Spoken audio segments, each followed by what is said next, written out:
Hi, I'm Crystal Stump, founder and CEO of ABC Consulting and former Virginia ABC Special Agent from the Alcoholic Beverage Control Authority.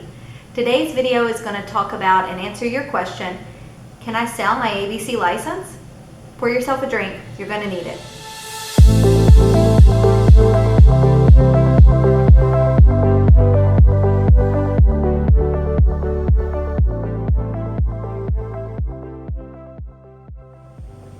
Hey guys, thanks for tuning into this video on how to sell your ABC license.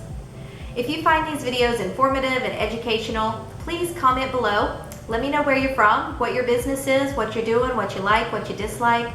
Give me a thumbs up, subscribe to the channel, and don't forget to hit that bell notification so you're notified of all my new videos. So can you sell your ABC license? I mean, that is a question I actually get a lot, and the truth is, well, kinda. And the way I answer that is this. First, I need to explain a little bit. First, you have to understand who an ABC license is issued to. So when you apply for an ABC license in Virginia, let's say for a restaurant, or let's just use a restaurant for example, you're going to apply for that under your legal entity name. So your LLC or your corporation. And if you apply for the license in that name, then the license is issued to the entity and not you individually, not like a sole proprietor.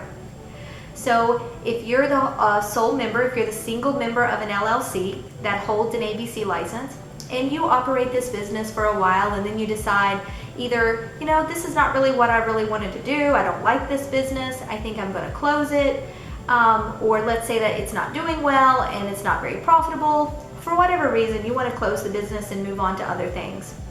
You really need to understand that if you have a business that is in operation, it has tables and chairs and it has all of these permits, you have a very valuable thing.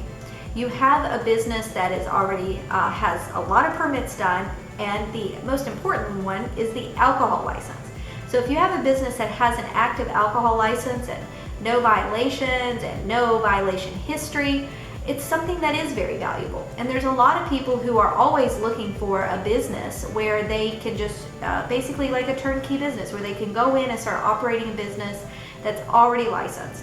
And a lot of people don't realize that having that ABC license, it really does save a lot of trouble for a new person. If they have to apply for a license on their own, they have to wait that 45 days, they have to go through their whole application process, there could be objectors again, there could be a lot of challenges that are faced to that new applicant. There is such thing as a coup, and there is another video on what a coup is if you want to learn more about that, which that basically allows the new applicant to use the old license while the new license is being applied for, but there's details related to that, so check out that video. But we're talking about, the person, the seller, the person who's operating the business. If they want to sell that license, if you will, they can do that by selling the entity, because the entity is what's holding the license. So if they want to sell their business to a new person, that person would come in and become the new member. Now, what that person needs to understand, the buyer, is that they are buying a corporation and also all of the history. So if this location has got several ABC violations or even one pending, a violation that's pending, that's not been dealt with yet or not been heard or settled on, then that buyer is going to be buying the violation as well, buying the history. And if that entity has not been paying their sales and use tax every month on time, or if they've not been paying their city meals tax on time, or they're delinquent, or they haven't been paying, those are things that the buyer is going to have to take on and be responsible for. And as a seller, there is in some cases where buyers are willing to take those on. So don't be, thinking that, oh, I don't have a valuable business because I owe taxes. Because in some cases, a buyer will be happy to pay those taxes for you if the sale of the business is for the right price. So if you are in a situation where you're wondering if you can sell your license, sit down and look at what is valuable about your business. I mean, what are your monthly sales? What are your expenses? What are the taxes?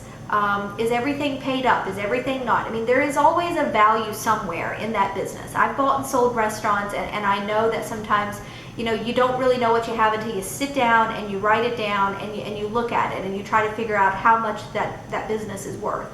and then looking for a buyer who might be willing to buy that business just because the ABC license is already approved. And there is paperwork that has to be done to do what's called a change of ownership, and that's just a change of member. If it's an LLC or if it's a corporation, it would be a change of officer director. We can certainly help you with any of those ownership changes. It's just paperwork, but there is a regulation that says you have to do that within 30 days of taking over a new location. So, make sure that you stay up to date with the regulations on that, so that you're not in violation, because that could be an ABC violation as well by not notifying ABC of an officer change or a member change. If you found this video informative, please give me a thumbs up, like the video, comment, and subscribe. Thank you for watching. Have a great day. Cheers.